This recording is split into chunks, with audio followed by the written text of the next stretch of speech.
Le Cercle du Leadership, qui avait été fondé par Philippe Vattier il y a une dizaine d'années et qui est dirigé par Raphaël Lobby, est un think tank qui ne ressemble à aucun autre. Déjà, parce que ses membres viennent de tous les horizons et de toutes les fonctions de leader, ça c'est un premier point.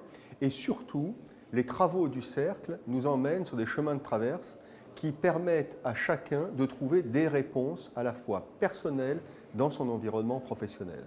Les travaux du Cercle sont toujours ponctués par un ouvrage qui fait référence, qui est une contribution des membres, et le dernier en date est celui des intelligences multiples en entreprise. Pourquoi intelligence multiple en entreprise? Tout simplement parce qu'aujourd'hui, il faut faire écho à la complexité du monde.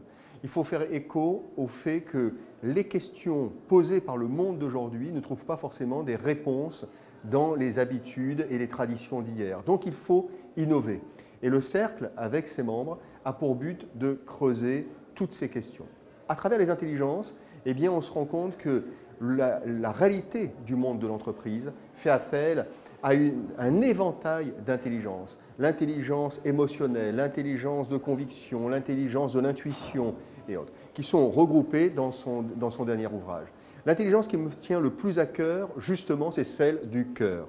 Pourquoi? Parce qu'aujourd'hui en entreprise, quelles que soient les complexités des situations, il faut recentrer le débat sur l'humain. Et dans l'ADN du Cercle du Leadership, évidemment, l'humain tient une place fondamentale. Donc, à travers une soixantaine de témoignages, d'exemples, d'interventions, le lecteur a, à travers ce livre, évidemment, une feuille de route.